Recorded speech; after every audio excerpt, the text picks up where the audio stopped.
Muito boa noite, sejam todos muito bem-vindos. Eu sou a Patrícia Presser, fui tabeliã substituta por mais de 20 anos e atualmente advogo exclusivamente no extrajudicial. E a nossa aula de hoje, aqui, a gente debate os temas de extrema importância. Afinal, a gente fala aí de um conteúdo teórico e prático de quem vive o extrajudicial. E o tema de hoje é um tema super interessante, é um tema da hora, porque a gente está falando aí sobre como a análise imobiliária pode te fazer faturar mais. E aí, eu tenho certeza que você está se perguntando por que a análise imobiliária vai te fazer faturar mais honorários. E eu quero aqui te trazer a seguinte situação. Em primeiro lugar, a análise imobiliária, a famosa due diligence, não é apenas uma junção de documentos. Aqui, como advogado, fazer uma análise imobiliária é um serviço minucioso, é um serviço que traz segurança jurídica, traz uma garantia para o seu cliente ter a segurança de comprar o imóvel da sua vida.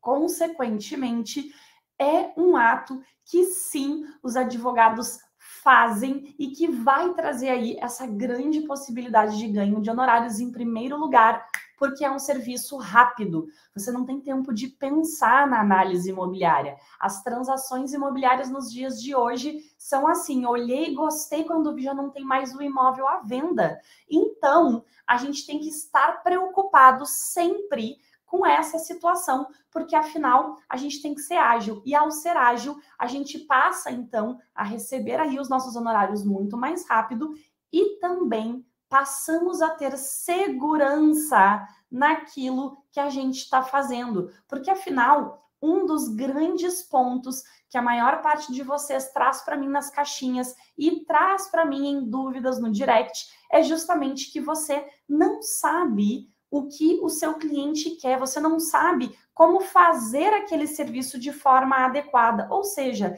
também está aqui a insegurança de vocês, operadores do direito, de ter a certeza de que aquilo que você está fazendo está certo. Não significa que você não sabe fazer muito, não. O que significa aqui é você sabe fazer, mas você precisa aí de uma garantia. Assim como o seu cliente também quer uma segurança jurídica, você, quando está atuando, usualmente e especialmente quando a gente está atuando sozinho, a gente tem aquela necessidade de afirmação de que aquilo que a gente está fazendo está certo. E é exatamente isso que a análise imobiliária te traz na prática. Ela te traz justamente essa confiança, porque você passa a ter uma segurança para atuar, você passa a ter um conhecimento rápido, você tem que agir de forma rápida e, consequentemente, você passa aí a ter essa atuação de uma forma muito mais segura. E por que isso aumenta os teus honorários? Como eu falei para vocês, o serviço da análise imobiliária, ele é um serviço rápido, ele é um serviço ágil. Eu digo que quando a gente está ali em busca do dinheiro, né? Quando a gente precisa de dinheiro rápido, esse é um serviço. Ao invés de a gente fazer um empréstimo no banco, a gente faz aí um serviço de análise imobiliária, porque, consequentemente, você recebe rapidamente os seus honorários e consegue seguir para a próxima atuação. E esse é o caso da Andressa, minha aluna de São Paulo, que quando ela começou a me seguir e quando ela começou a trabalhar na área de direito imobiliário, ela passou a fazer muitas análises imobiliárias e ela começou a conseguir clientes contínuos e, ao mesmo tempo, uma variedade de clientes, porque você pode ofertar mais de um serviço na análise imobiliária para o mesmo cliente. E esse cliente é o famoso cliente boca a boca. Ele com certeza vai indicar para quem também estiver nessa situação como ele, de busca de um imóvel, de trazer garantia para sua aquisição. Lembrando, gente, que a maior parte das pessoas no Brasil vai comprar uma única vez um imóvel. É o imóvel da sua vida. Então, ali está o momento em que você vai fazer um serviço adequado para o seu cliente, tá certo? E aí, eu quero trazer aqui um ponto que é muito comum e eu quero que alguém me diga se já não pensou nisso enquanto eu estava falando aqui. eu não tenho clientes. Como que eu vou ganhar dinheiro na análise imobiliária se eu não tenho um cliente da análise imobiliária? E eu te entendo perfeitamente, porque é o dilema da maioria dos advogados, não é? Eu quero que quem é advogado aí levanta a mão e tem essa questão aqui, essa pulga atrás da orelha, mas eu não tenho cliente. Como que eu vou fazer para ter clientes e poder ganhar dinheiro na análise imobiliária? E é exatamente isso que eu quero trazer aqui para vocês, porque para pensar o seguinte, a gente não tem clientes porque a gente também não atua em algumas áreas, em algumas questões, mas na análise imobiliária, gente, se a gente para pensar que 50% dos imóveis no Brasil são irregulares e que comprar e vender esses imóveis são complexos, por quê? Porque eu preciso fazer uma boa análise imobiliária, porque eu preciso fazer uma análise de risco para esse cliente. E, consequentemente, eu tenho aí muitas possibilidades. E aí fica, né, a questão, ok, e como que eu faço para encontrar esses clientes? Eu digo que, geralmente, esses clientes estão mais próximos do que a gente imagina. A Cris colocou aqui que ela é uma pessoa que tem essa dificuldade. Show de bola, Cris. Acho que o pessoal está me perguntando aqui. A Emilena perguntou o que é exatamente uma análise imobiliária. Show de bola, Emilena. Vou fazer essa resposta daqui a pouquinho. Vou trazer aí os pontos e os passo a passos que você pode fazer numa análise imobiliária. Pegou o ponto aí da nossa aula aqui.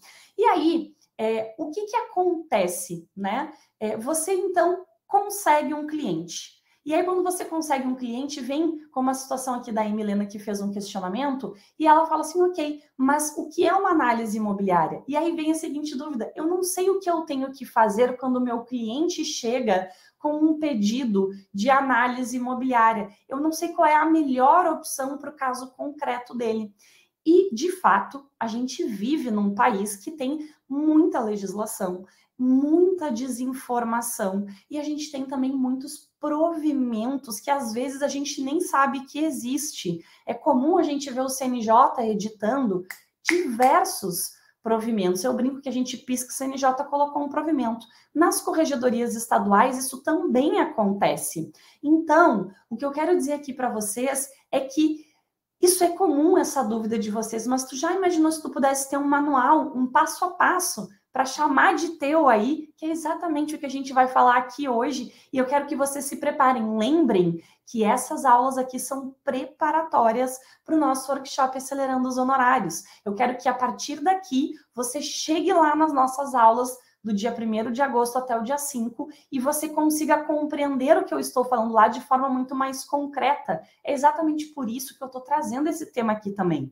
Porque esse passo a passo vai ser importante quando a gente for falar dessa aula lá no workshop. Então, se você não está inscrito ainda, vá lá no link da bio, te inscreve ou acessa aí patriciapresser.com.br e faz a tua inscrição para que tu não fique de fora desse curso gratuito que vai estar sensacional, tá bem? E aí, minha gente, eu quero dizer em primeiro lugar o seguinte, o que não é uma análise imobiliária. A pergunta da colega aqui foi o que é uma análise imobiliária, eu vou começar dizendo o que não é. A gente sempre precisa colocar pontuações, o que é e o que não é. E eu vou começar dizendo o que não é, para a gente poder entender o que é a análise imobiliária.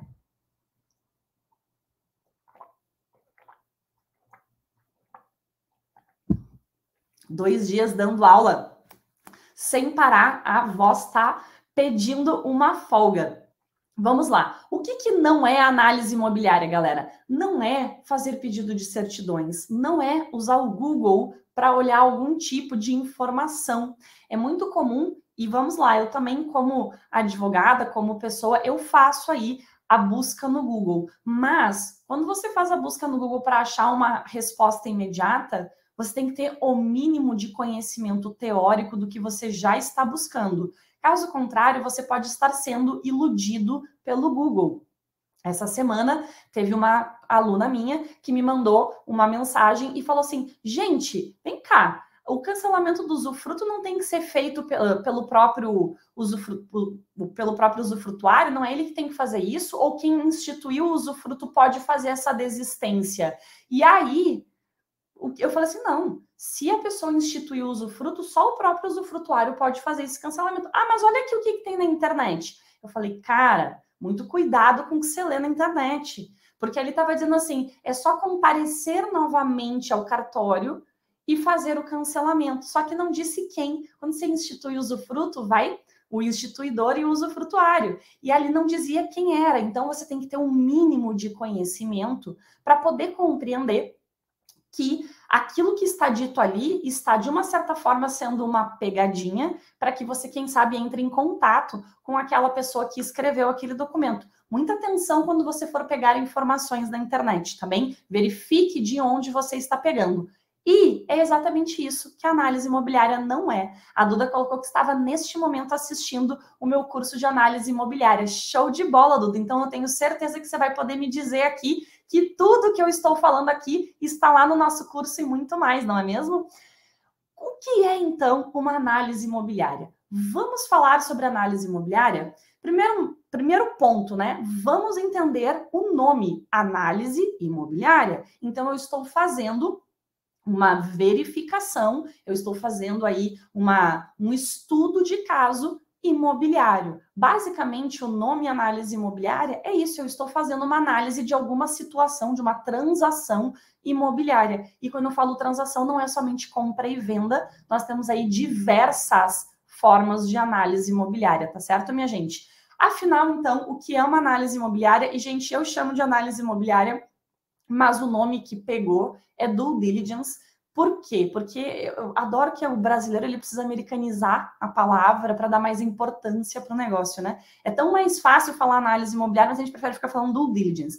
Então, a due diligence, ela é efetivamente uma situação em que você faz uma análise pormenorizada. Due diligence seria uma diligência dupla, diligência com verificação, seria uma dupla diligência. Então, basicamente eu fazer uma análise pormenorizada da transação imobiliária que está acontecendo e, consequentemente, indicar ao meu cliente se aquilo é um bom negócio ou não. E aí, a gente tem que pensar o seguinte, o seu cliente vai chegar para você e não vai dizer, doutor, faça uma análise imobiliária aqui para mim. Lembra ali que eu falei que uma das dúvidas é que o cliente chega e você não sabe o que o cliente quer? Ele vai chegar na sua frente e ele não vai dizer, doutor, eu quero que você analise os documentos. Ele vai dizer, doutor, eu estou vendo uma casa para comprar e eu gostei muito de uma casinha, queria saber se dá para comprar. Posso comprar essa casinha? Tá tudo certo? Eu posso mesmo? Ou seja, essa pessoa, ela chega lá dizendo, eu estou gastando dinheiro da minha vida para comprar um sonho. E eu estou te pagando porque eu quero saber se de fato eu vou colocar o dinheiro do meu sonho num sonho que será concreto. Então, a análise imobiliária, ela é uma função muito nobre, muito bonita do direito, porque você está fazendo a função social da propriedade para o seu cliente. E você está dizendo, esta propriedade cumpre a sua função social e quem a detinha também cumpria a função social da propriedade. Por quê? Porque você vai analisar quem está vendendo. Você vai analisar as condições dessa propriedade. Você vai analisar os possíveis problemas que esse imóvel pode ter para o seu cliente. Você vai analisar quais são os riscos daquela transação. E eu sempre digo, não existe qualquer transação imobiliária no Brasil que seja 100% segura. Não existe, gente. A gente vive uma insegurança jurídica muito grande. E ao vivermos uma insegurança jurídica muito grande, você não consegue ter aí pode comprar 100% de certeza. Você tem que mostrar para o seu cliente quais são os riscos daquele caso em específico. Qual seria um risco aceitável numa transmissibilidade de imóvel? Porque existe um risco aceitável. Existe ali uma análise que você faz e que você diz, isso aqui está dentro do padrão, que usualmente não dá problema. Então, você tem aí um conhecimento importante que o seu cliente não tem. Você tem uma bagagem jurídica que o seu cliente não tem. Isso é fazer uma análise imobiliária. Isso é dizer para o seu cliente, compre a casa dos seus sonhos. dentro da minha análise jurídica, ela está de acordo. Os riscos que a gente tem são esses aqui, que podem ser que existam. No momento, eles são somente uma possibilidade. Aí você mostra para o seu cliente todas essas realidades. Você compreende que a análise, né, a due diligence, ela vai muito além de simplesmente pegar certidões e analisar a certidão nua e crua. Você vai analisar a certidão e você vai analisar o imóvel e o vendedor de acordo também com aquilo que o seu cliente quer. Porque se a gente estiver falando da compra de um sonho, a gente tem uma análise. Quando a gente tem um investidor que sabe o risco que ele está correndo no momento em que ele está comprando um imóvel, ou seja, estou comprando um imóvel que tem problema, porque eu estou pagando abaixo do mercado, ele tem noção do risco que ele está correndo. A análise imobiliária desse cliente, ela vai ser muito diferente da análise imobiliária daquela pessoa que é o único imóvel da vida dela e provavelmente ela não vai comprar outro. Faz sentido o que eu estou trazendo até aqui sobre o que é análise imobiliária? Vocês estão pegando aqui a situação? E aí eu quero trazer para vocês o que vocês podem fazer através de uma análise imobiliária. Porque a análise imobiliária, gente, ela é um serviço X, mas que ela abarca muitas possibilidades. Eu digo que é tipo uma raiz de árvore. Você vai abrindo ali, ó, e vai tendo várias opções de trabalho, de atendimento. Então, a análise, ela abrange muita coisa. Se a gente pensar nua e crua na análise, no sentido de o que é fazer uma análise imobiliária, é analisar somente se aquele imóvel é comprável ou não, né?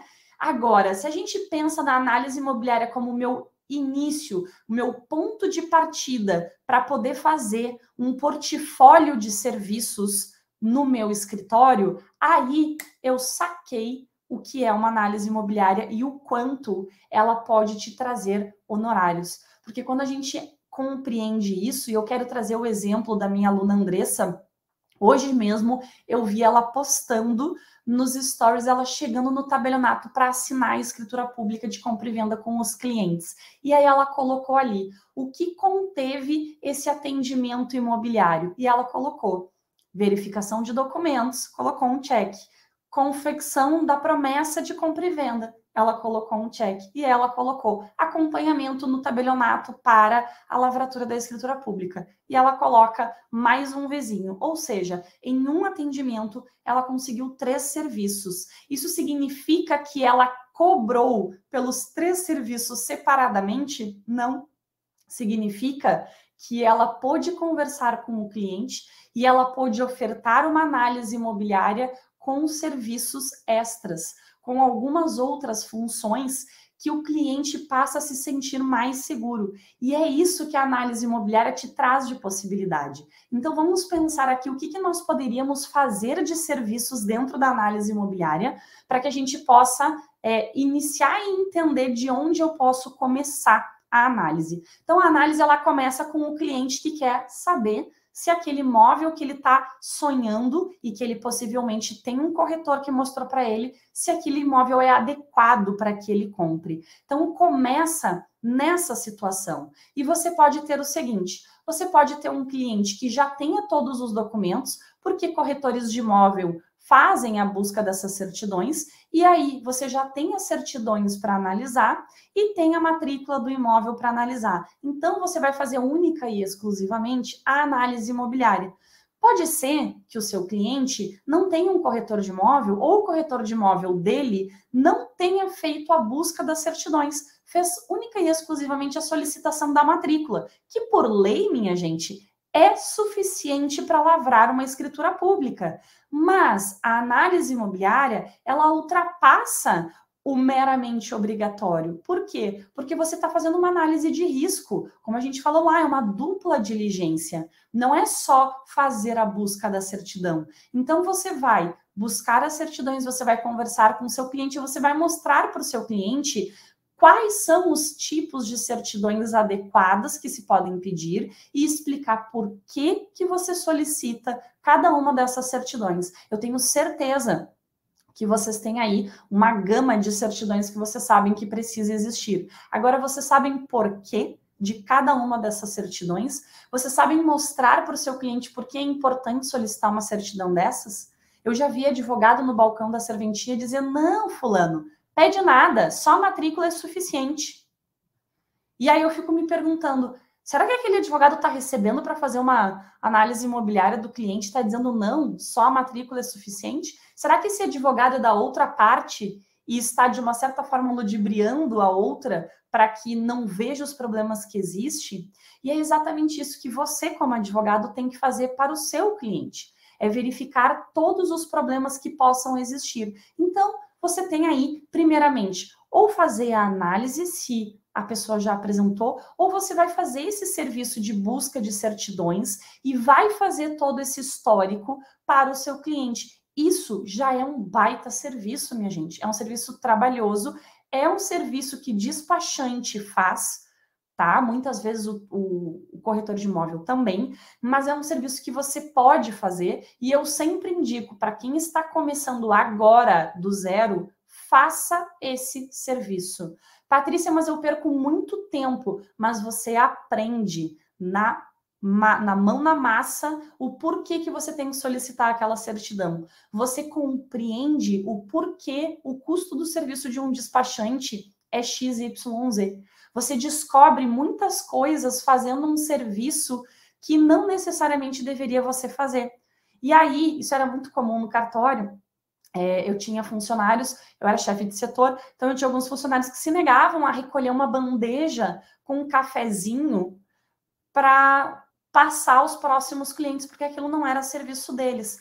Cara, eu só dou valor para a pessoa que serve o café quando eu faço o serviço dela em algum momento, quando eu tenho que carregar a bandeja na mão, tremendo, quem não tem destreza com as mãos, e saber que a pessoa chega lá, a xícara prontinha, bonitinha, o pires limpinho, sem virar café, quentinho na mesa do cliente ali, e eu dou valor para aquilo que o cliente, a pessoa que serve o café faz. Aqui, na análise imobiliária, é a mesma coisa, gente. Quando a gente faz o serviço que seria um serviço de despachante, que seria um serviço do próprio corretor, eu passo a dar valor e eu passo a compreender também o porquê que às vezes demora X dias para se conseguir algumas certidões. Eu passo a entender o porquê que no foro tal eu consigo gratuitamente e no outro não. Eu passo a compreender o prazo de cada certidão. Então, eu aprendo com a mão na massa, eu aprendo na prática o porquê de cada certidão.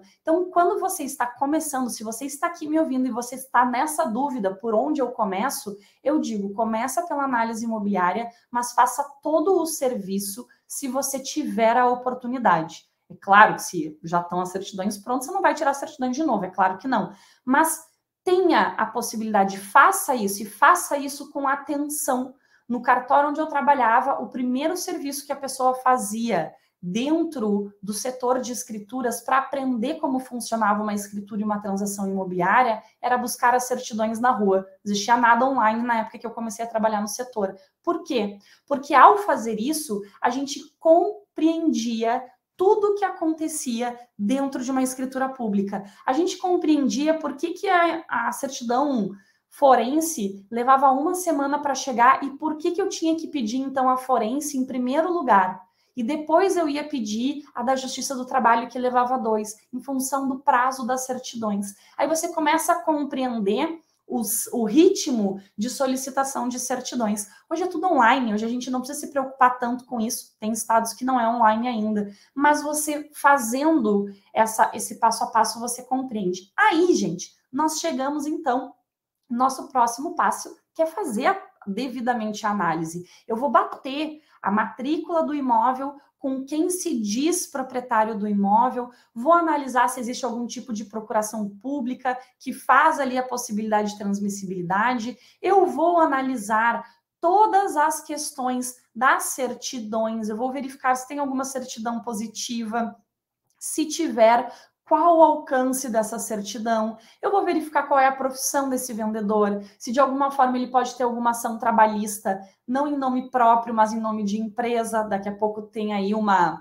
desconsideração de personalidade jurídica, que a gente sabe que a Justiça do Trabalho faz bastante. Então eu começo a fazer análises muito mais aprofundadas, e aí eu termino essa análise e eu apresento lá para o meu cliente. Inclusive aqui é do cartório que eu trabalhava.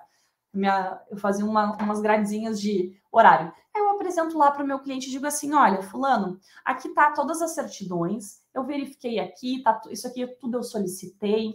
Essa certidão aqui, ó, ela tem uma questão, quero explicar para você. A questão é a seguinte, ele tem uma dívida de IPTU, mas não é do imóvel que o senhor está comprando. Em regra, o que acontece com uma dívida de IPTU? Ela é própria terreno. Então, ela vai perseguir esse outro imóvel dele. A prefeitura não vai vir atrás do seu imóvel. De qualquer forma, o valor dessa dívida de IPTU não é 10% do valor do seu imóvel. Improvável que a prefeitura faça alguma coisa com ele, até mesmo porque ela vai ter que primeiro fazer um cisbajude, né, que é a prisão dos valores na conta corrente, daí ela vai penhorar o próprio imóvel, porque é ele que assegura. Então, assim, apesar de ter uma positiva, eu diria para o senhor que é uma compra segura fazer com essa situação, mas eu quis lhe trazer para o senhor ter, né, saber o que está acontecendo. Tá tudo certo? Não, então tá tudo ótimo. Ok, você fez a sua análise imobiliária aqui, claro, né, gente, de uma forma simples, porque você vai mostrar todas as certidões para o seu cliente e vai trazer todas as seguranças. E aí ele vai olhar para ti e vai dizer assim, pois é, doutor, mas é que agora o vendedor, ele está exigindo que eu pague tudo agora e ele só quer me dar a posse daqui a X meses. Eu posso fazer isso, eu não quero perder a negociação. Aí você já acende um alerta. Opa, como assim? Não, então veja lá, vamos conversar aqui, porque essa parte da análise contratual, ela não faz parte da análise imobiliária que a gente conversou, mas vamos sentar aqui e conversar. Ou, quando esse cliente chega, você já pode falar, eu tenho diversos tipos de atendimento, você elenca o que abrange em cada atendimento e os respectivos valores. Você pode colocar os valores separados e colocar o valor num pacote se ele vai fazer tudo ou não. Então, por exemplo, eu vou fazer a busca das certidões é R$500, a análise imobiliária é R$1.000, a análise contratual é mais R$1.000, a análise, o acompanhamento no tabelionato é mais R$1.000 e o acompanhamento junto ao registro mais R$1.000. Eu tenho R$4.500 aqui. Mas, se você já definir agora que você vai fazer todos esses atos, eu te cobro 4.000, ou vai colocar aí 13.500, enfim, são valores hipotéticos, tá, gente? Eu não estou olhando nenhuma tabela da OAB aqui. Então, eu vou lhe cobrar 3.500 se o senhor quiser fazer tudo agora. Se o senhor não quiser fazer tudo agora e em algum momento você quiser algum outro serviço, eu lhe cobro esse valor que eu estou lhe apresentando aqui, tudo bem? Não, tudo bem, eu quero só análise imobiliária, R$500 mais 1.000, então é R$1.500. Ótimo. Aí, quando você entrega a análise, ele fala isso. Aconteceu isso na questão da posse. Posso assinar, né, doutor? Veja, eu tenho que analisar o contrato como um todo. Lembra que a gente passei os valores aí? Então, agora eu vou ter que te cobrar mais R$1.000 para poder fazer essa análise. Em regra, é temeroso isso que o senhor está me dizendo, muito temeroso. Mas só analisando contratualmente e o motivo pelo qual isso está acontecendo para eu poder te dar uma resposta definitiva. Você dá uma resposta que preocupa o seu cliente, ou seja, é temeroso você fazer esse aceite, mas você diz que como você não foi contratado para aquilo, você tem que cobrar novamente. E que você deu a alternativa antecipada para ele. E nesse meio do caminho, gente, quem faz aí as aulas de análise, como a Duda estava aí participando, você vai ver que você tem assim, ó, se eu não me engano, dá mais de 10 possibilidades que você joga entre uma coisa e outra e, consequentemente, você tem várias formas de cobrança do mesmo serviço, porque, apesar de ser o mesmo serviço, tem uns que você vai parar ali na primeira fase, tem uns que você vai parar na segunda e tem uns que você vai fazer da primeira até a última fase. Então, a análise imobiliária, ela tem essa sequência e esse crescimento de atos que você pode fazer, de atendimento, de serviço que você pode ofertar e que, consequentemente, você escalona, você cria um portfólio para o seu escritório. E quanto mais você faz isso, mais segurança você tem, mais rápido você presta esse serviço e o seu valor da sua hora trabalhada passa a valer mais porque você toma menos tempo para fazer a mesma coisa que você fazia no início. E isso é para tudo, né, minha gente? Além de você poder subir pela sua expertise, o valor da sua hora trabalhada, quanto mais você trabalha com isso, menos tempo você leva. Quando eu trabalhava no cartório, eu levava meia hora para fazer uma guia de TCMD do Rio Grande do Sul. Quem é do Rio Grande do Sul sabe A nhaca quer fazer uma guia de TCMD, porque é muito complexa. Hoje, se eu for sentar para fazer, porque fazem 3 anos que eu saí da serventia, eu vou conseguir fazer, mas eu perdi a prática. Então, eu vou levar um pouquinho mais de tempo do que meia hora. Eu vou levar, quem sabe, 1 hora para fazer essa guia. E tá tudo bem. Mas a gente tem que compreender que quanto mais prática a gente tem, mais rápido, mais ágil a gente fica e, consequentemente, melhor a gente vai ficando nesse serviço. E eu sempre digo, a análise imobiliária é a porta de entrada para o extrajudicial, porque seria uma hipocrisia da minha parte dizer que o extrajudicial não tem imobiliário. Muito pelo contrário, o extrajudicial ele tem 80%, 90% de imobiliário. Às vezes é uma questão imobiliária simples, às vezes é uma questão complexa, mas o extrajudicial abrange muito o direito de propriedade. E isso acontece no processo judicial civil também. Se você pegar lá, eu estava dando uma olhada numas tabelas, são 10 milhões de processos cíveis ativos. 20% de todos os processos ativos no Brasil são cíveis. Desses processos cíveis, eu diria que 19% dos 20% tem alguma questão de propriedade no meio. Então, nós estamos falando de uma realidade que você não tem como fugir. Você tem como se especializar, mas você não tem como fugir. E aí, eu quero trazer aqui... Ficou claro até aqui, gente? Alguém ficou com dúvida? Deixa eu ver se fizeram mais perguntas aqui para eu poder responder. Não, foi só a pergunta sobre o que era análise. Acredito que eu tenha respondido. Se eu não respondi, volta aqui e diz que eu não respondi.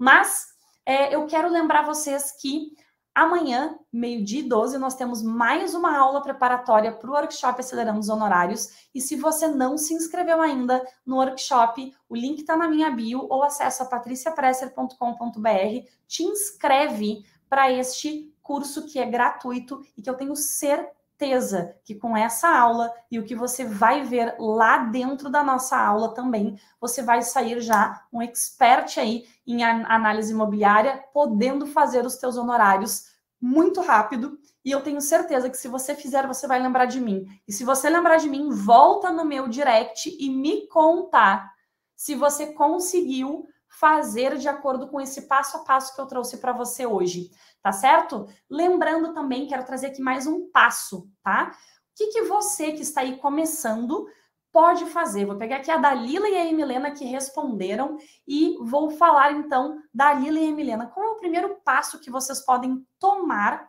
para iniciar na análise imobiliária? Se vocês estão começando do zero, dá uma olhadinha na documentação aí na sua casa, dá uma olhadinha na sua família, seus primos, seus tios, e conversa com eles. Possivelmente você vai encontrar alguma informação do tipo, estou com um problema no cartório.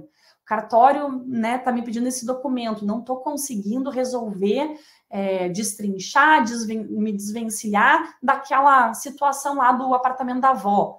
E aí, você consegue pegar um caso concreto para resolver. Mas, Patrícia, eu não vou ser remunerada. Você pode até não ser remunerada neste primeiro trabalho. Ou você pode ser remunerada no teu custo de ida e vinda dos lugares que você tiver que ir. Mas você consegue entender, passar a entrar no mundo da análise imobiliária e compreender tudo que ela pode te possibilitar dentro de uma advocacia fora do judiciário. A Luísa perguntou se é possível exemplificar as certidões a serem inicialmente analisadas. Luísa, são muitas certidões. Eu te traria aqui CND da Receita Federal, da Receita Estadual, da Receita Municipal, forenses, especialmente falências, não, insolvência, civil e orfanológica. Orfanológica, para quem não sabe, é a questão de capacidade civil. A gente utiliza orfanológica aqui no Rio Grande do Sul, mas ela tem outro nome nos demais estados, que é a questão de que ele não está interditado ou curatelado. Essas certidões são de extrema importância. Da Receita, da Justiça Federal, da ACNDT, a da Justiça do Trabalho, CNDT e Justiça do Trabalho não são certidões iguais. Se for um imóvel aí, em condomínio, negativa de condomínio, pegar a questão de luz, água, você tem que pegar a documentação pessoal dos vendedores e dos compradores, compreender regime de bens. Tudo isso, eu quero que você entenda que eu estou trazendo aqui as certidões que você teria que buscar, né? A Mariana colocou que é tutelas e interdições na RJ. Perfeito, essa daí. Aqui no Sul a gente chama de orfanológica, tá bem? Mas são muitas certidões, Luísa, que fica improvável que eu consiga te trazer aqui todas e exemplificar e trazer aí a resolução de todas elas, tá bem? O Danilo colocou que ele está com um caso de um parente que está com 6 execuções fiscais provenientes de débitos de IPTU, analisando anulidades, erros de desorganização da prefeitura. Resultado, bloqueio de conta. Com certeza, Danilo. E aí também é uma análise imobiliária, e nesse caso é uma análise de execução fiscal, né? Porque infelizmente isso acontece. Eu tive um caso de um cliente que a gente pensou em fazer, inclusive, uma adjudicação compulsória inversa, porque o proprietário registral teve a sua conta bloqueada e fazia 30 anos que o imóvel não era do proprietário registral. Então, sim, isso é muito importante. Inclusive, aqui um ponto de extrema importância que eu trouxe. Você tem que mostrar para o seu cliente que ele tem que passar para o nome dele, e se você está assessorando o vendedor, que o comprador transfira de imediato para o nome dele.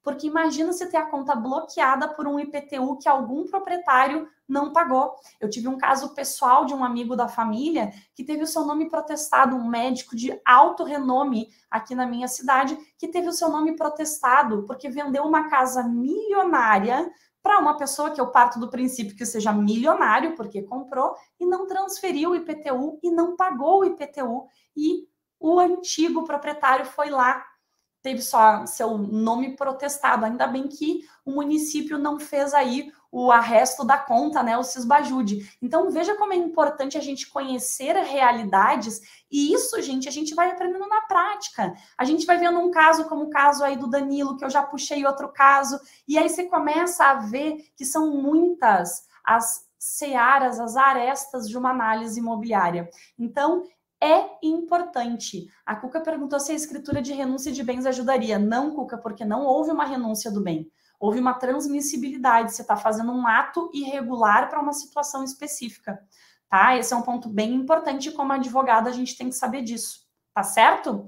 Gente, vou ficando por aqui, que a gente já começou a falar de vários casos aí. Nesse caso em específico, o que a gente até pensou em fazer, eu estava em parceria, tá, com outro advogado. A gente pensou em fazer a renúncia de bens, mas ela não se aplicaria. E tem mais uma coisa, a renúncia de bens ela tem que passar pela mão do ente fiscal, que é o próprio município. E normalmente ele não acata a renúncia, porque ele quer ser pago pelo IPTU.